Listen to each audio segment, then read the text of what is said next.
Boa noite, pessoal. Meu nome é Vivian, eu estou aqui com o Tomás e hoje nós vamos falar da oficina Biblioteca Virtual com vocês, pela tutoria da Faculdade de Veterinária. A tutoria é um programa da Prograde, Pró-Reitoria de Graduação, com a Faculdade de Veterinária da Universidade Federal Fluminense. E por que a gente propôs essa oficina? Nesses tempos de pandemia, sem acesso à biblioteca, fica a dúvida se vocês sabem onde buscar informações confiáveis.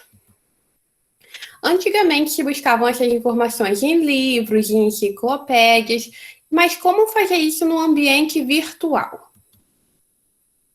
Por isso, nós viemos apresentar hoje para vocês as bases científicas. E nós vamos começar um tour. Eu queria que Tomás desse a palavra dele sobre esse assunto, antes da gente começar o tour pelas bases mais comuns. Então, gente, base científica, normalmente elas vão... A gente tem as bases diretas, como, por exemplo, a Eduf, onde a gente vai achar os conteúdos, livros, e-books, que são produzidos normalmente pelos professores da faculdade. E a gente também tem as plataformas de dados, onde nelas a gente consegue acessar uma série de outros diretórios. A gente pode botar como grandes diretórios de pesquisa, e neles vocês vão botar um título, e a partir desse título vocês vão ser levados, dessas palavras-chave, vocês são levados para esses documentos que vocês têm interesse de procurar. Ali a gente colocou, volta lá, por favor, Vivian, do periódicos da UF. Se vocês olharem na ementa de algumas disciplinas, os livros, eles são livros que foram publicados pela editora da UF, e é de livre acesso. Tanto a questão do manual, por exemplo, de metodologia científica, que vocês vão precisar lá no final, para poder estar fazendo TCC, que tem todas as normas, isso no site da Eduf, além de uma série de outros livros distintos. E quando a gente mandar o PDF, vocês vão poder acessar e ver tudo que tem lá disponível, e não só coisas produzidas por professores da UF, mas de outros lugares também. Um grande local para a gente poder estar procurando dados também são os periódicos CAPES. Aqui do próximo slide. A CAPES, ela tem um acordo com as editoras, com aquelas editoras que têm aqueles artigos pagos, que são caros, às vezes 30, 40 dólares por artigo para ler. A CAPES, ela tem um acordo que, a partir da matrícula da gente, por sermos alunos de uma instituição federal, a gente tem acesso a esses artigos pela plataforma do periódico CAPES. Quer alguma coisa, Vivian? Inclusive o Scopus, que é uma base muito reconhecida e excelente, a gente consegue ter acesso a ela também pelo periódico Scapes. E aí eu vou dar uma parada na apresentação aqui para a gente mostrar para vocês como que faz isso e deixar aqui também a orientação para todo mundo poder fazer, porque é um processozinho que a gente faz, né? Então, só para exemplificar, essa daqui é o site da editora da faculdade, aí aqui tem os e-books, tem um catálogo, aí tem as áreas, meio ambiente, saúde, geralmente o conteúdo que a gente busca está mais na área da saúde. Aí tem várias coisas para vocês darem uma olhada. Indo para o mais importante aqui, que é o periódico Scapes, então, como que a gente vai ter acesso com nossa matrícula?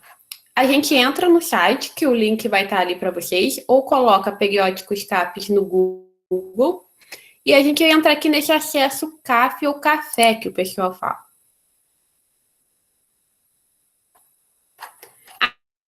Aqui, a gente...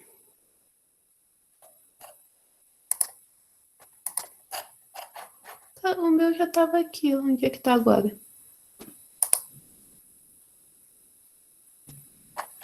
Achei.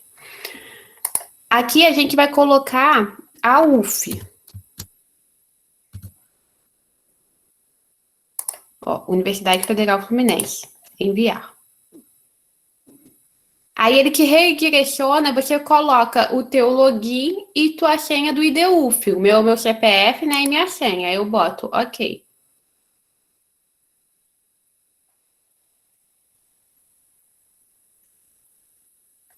A partir daqui, eu tô logada no site com o meu acesso livre. E aí eu consigo ter acesso a essas plataformas que eram pagas, mas como eles têm aqui, ó, acesso por Universidade Federal Fluminense. Quando tá assim, a gente consegue acessar o que a gente quiser. E para acessar a base, essa base que eu falei para vocês que é muito boa, os copos, eu coloco aqui em base e coloco o nome. Aí você pode fazer busca por assunto, por periódico, que são as revistas e jornais, livros ou base. Eu quero mostrar para vocês como que a gente entra nos copos. É a mesma do IDUF, Matheus. CPF é tudo do IDUF, que eles já fazem a conexão automática com o servidor da UF, para poder liberar. Aí eu escrevi ali Scopus e aí vem para mim, da Elsevier, que tem revistas muito boas internacionais.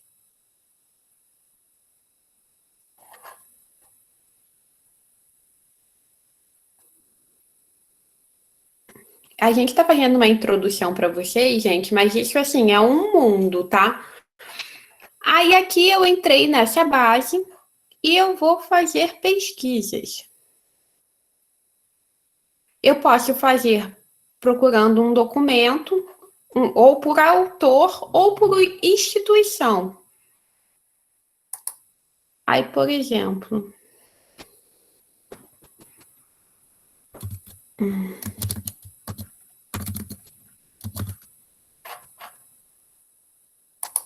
Quero procurar alguma coisa de veterinária. Eu boto escrevi e boto pesquisar. Aí aqui vai vir para mim, olha quantos documentos vieram. Aí a gente tá vendo aqui que tem CAPES BR, isso quer dizer que eu tenho acesso livre nesse conteúdo. Eu aperto aqui, abre para mim o artigo inteiro.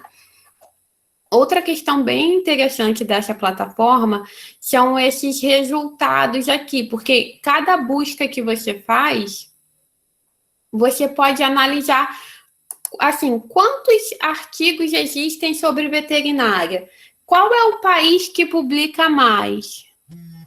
Minha internet está um pouco lenta, gente, desculpa. Ele já dá um gráfico para vocês. Tem gente que faz pesquisa só disso, assim, quanto de um assunto é publicado, de que ano a que ano foi publicado. Quer acrescentar alguma coisa, Tomás? Não, porque isso daí, por exemplo, tem o gráfico também de quantas vezes o documento é citado. Citado é que quando a gente publica um artigo, Verdade. quantas vezes um outro trabalho citou aquele nosso resultado. Um gráfico que tem, que é muito engraçado até, é da Zika. A Zika, ela foi descrita em 50, ela quase não era citada. Aí, quando chegou agora, em 2015, eu acho, de 2010 para cá, quando teve os casos de microcefalia, deu um pico de citação lá no primeiro trabalho. Então, aí, como a Vivian falou, tem gente que faz só trabalho com isso, que é olhando e vendo como que está para pesquisa. Ou então, uma iniciação científica. Eu tenho uma ideia de iniciação científica, já fizeram esse trabalho? Eu quero conversar com o professor pediu para eu olhar esse assunto. É um assunto muito pesquisado, pouco pesquisado, então vocês podem usar dessa plataforma para isso tudo. Ou então, assim, eu tive uma ideia, essa ideia é boa? Às vezes, aí você joga lá uma palavra-chave da ideia, aí quando você vê, era muito pesquisado antigamente, e agora ninguém mais pesquisa. O que isso quer dizer? Provavelmente aquilo ali que você pensou já tem uma resposta concreta para aquilo, não é algo novo, então não vale a pena. Então, o uso dessas bases é muito importante por isso. Uma outra coisa que a gente acabou que não falou, mas que é importante, é muito importante ter atenção, gente, da onde que a informação está sendo tirada. Por quê? Tem coisa que existem as correntes de conhecimento. Tem, às vezes, alguns assuntos que vocês olham, um livro está de um jeito, outro livro está de outro. Qual está errado? Não é errado nem certo. Às vezes é como o pesquisador, quem escreveu o livro ali, vê aquele assunto. Mas tem assunto, tem informação que está errada, sim. Então, é tentar sempre se embasar no que está escrito, no que é consolidado dentro daquele assunto. Porque, hoje em dia, o volume de informação para a gente é muito, muito grande, muito grande. E acaba que dificulta, às vezes. Então, procurar nessas bases científicas é meio que ter uma garantia da qualidade daquele documento. Porque, normalmente, esses documentos, esses artigos, eles passam por um monte de revisão antes de serem publicados. Uma série de pessoas avaliam, leem, releem, mandam mudar, falam, olha, não é bem assim, muda isso, muda aquilo, para poder garantir que aquela informação ela é verdadeira. E isso que o Tomás falou de citado, vocês veem aqui, a gente pode procurar os artigos que são mais citados. Quando mais citado o artigo quer dizer que ele tem uma relevância boa, porque várias pessoas, quando fizeram seus próprios trabalhos, citaram aquele artigo. Então, esse primeiro aqui foi citado 3.377 vezes. Então, ele tem informações importantes, sabe? Isso, é muito importante. E aí, a gente tem outros... bases mais simples, assim, tem o Cielo aqui, que também você busca geralmente você busca pelo assunto que você quer, o que a gente chama de palavras-chave. Então, você quer pesquisar sobre cão e doença renal, aí você bota cão e doença renal e vai vir as coisas. Vamos testar aqui.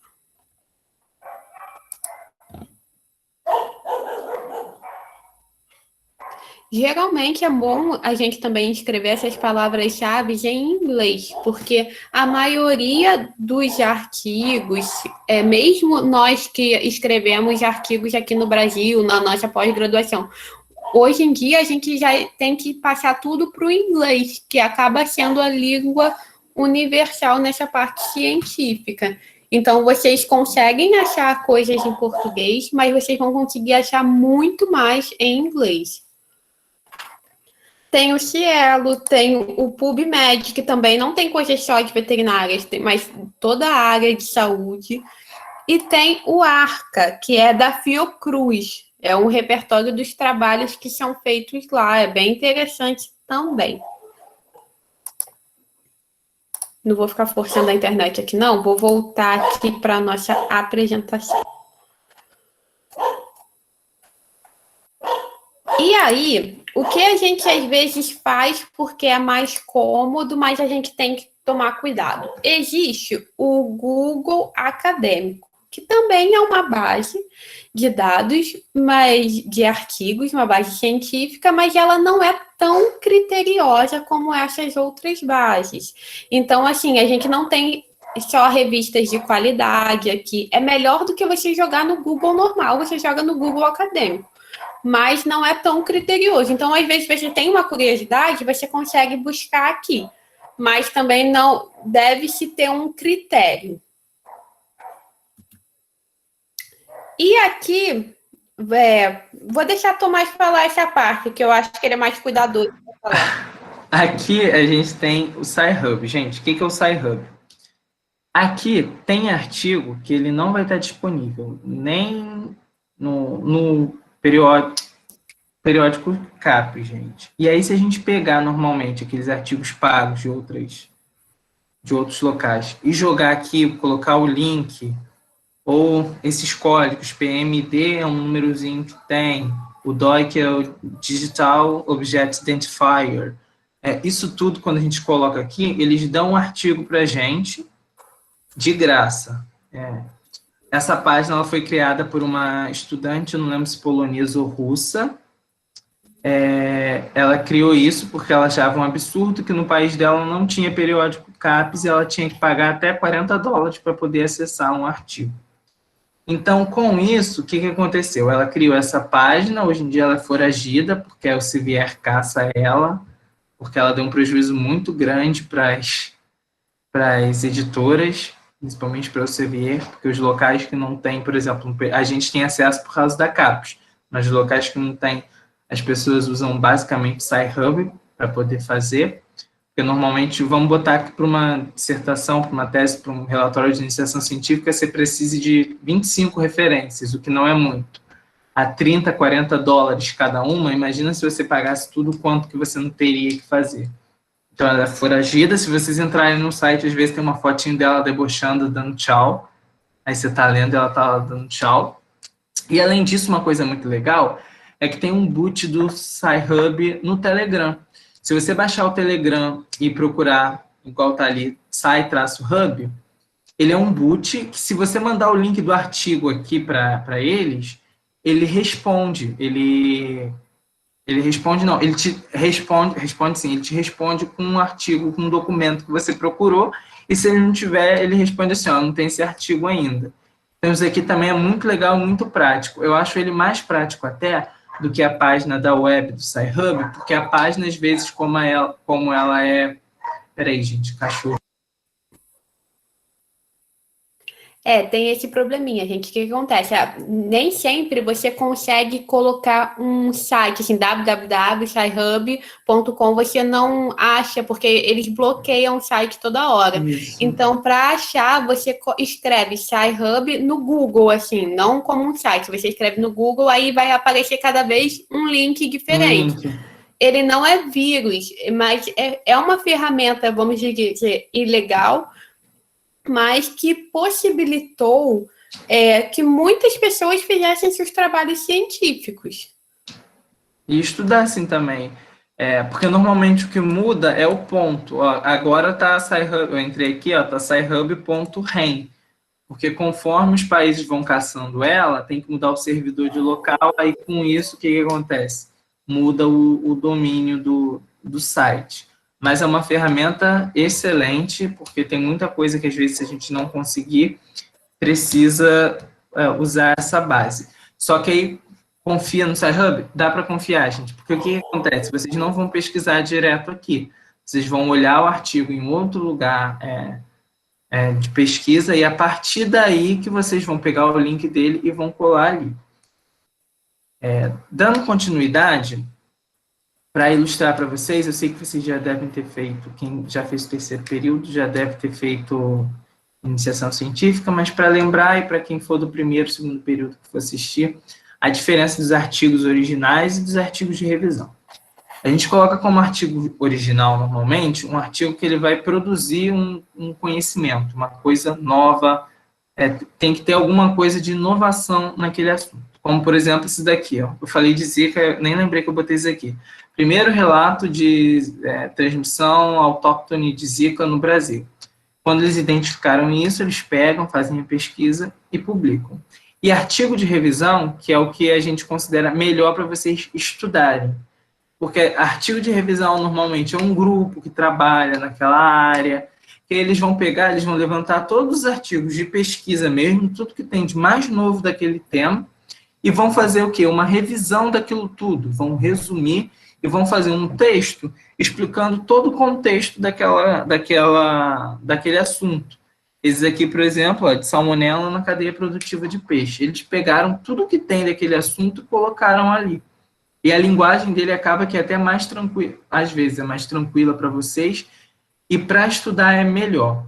De artigos originais, o que vocês podem pegar para estudar, normalmente é a introdução dele. A introdução ela vai falar um pouquinho daquele tema. Por exemplo, se pegar um artigo de doença renal, igual a Vivian falou, pode ser que tenha um pouquinho de bioquímica, pode ser que tenha um pouquinho de fisiologia, que dê para você estudar e dê para você fazer uma associação. Mas os artigos de revisão para vocês da graduação, eu considero uma das melhores coisas assim para vocês estudarem, principalmente nesse momento de pandemia. Às vezes, se falta alguma... não tem acesso à biblioteca, né? Eu acho muito interessante mesmo. Dentro de artigos originais, a gente ainda tem as categorias, pode ter, por exemplo, relato de caso, eu estou fazendo estágio no VET, aí chega um caso legal. Vamos escrever um relato de caso? Aí no relato de caso, o que, que é? Você tem um relato de todo o caso, de como era o animal, de como era a doença, de qual foi o protocolo, de qual foi o desenrolar da doença do animal. Tem o que a gente chama de short communication, que são artigos menores, às vezes umas coisas, porque não é um artigo completo, não é um artigo grande, é uma coisa. Esse daqui, no caso, é uma short communication, porque é uma coisa pontual, é só o primeiro relato daquilo. Eu não fiz coisas pesadas, robustas, para poder publicar. Normalmente, nesse caso, com certeza depois, isso aqui é uma grande coisa, né, gente? Isso aqui é muito importante, mas normalmente tem, às vezes, um artigo original sem ser short communication por trás desse trabalho. Mas essas esses modelos existem e isso é mutável, gente. Antigamente, normalmente os artigos eles eram mantidos sem serem públicos até o momento da publicação. Vocês devem ter visto agora na pandemia muito pré-print, que eles chamam, que é o artigo sem revisão, que eles publicam. Isso causou algumas confusões, que às vezes foram para a mídia alguns dados que não eram bem assim, que na revisão eles viram, não é igual, eles colocaram. Então, a gente nem colocou a plataforma de pré-print por isso, porque não passou por aquela revisão que a gente falou que é importante. Isso aí. E aqui eu coloquei para vocês um exemplo de uma revista da Elsevier. Então, essa revista vocês nunca conseguiriam ela aberta se não fosse o periódico CAPES. E a gente agora tem acesso a ela gratuitamente, não precisa colocar no Sci-Hub, mas é para dar um exemplo também de onde vocês acham as informações. Porque, por exemplo, foi o que o Tomás falou, você pode botar o link lá no Sci-Hub para abrir o artigo, o link, ou vocês podem botar aquele DOI. Aquele DOI também é um link, ó. Geralmente, lá no rodapé da primeira página do artigo tem. É para vocês verem. E também tem informações de ano que foi publicado. Essas coisas são interessantes. A revista que foi publicada, até para vocês verem, eu estou lendo uma coisa nova, eu estou lendo uma coisa antiga. Então, assim, algumas informações de onde identificar as coisas no artigo científico é bem interessante para vocês.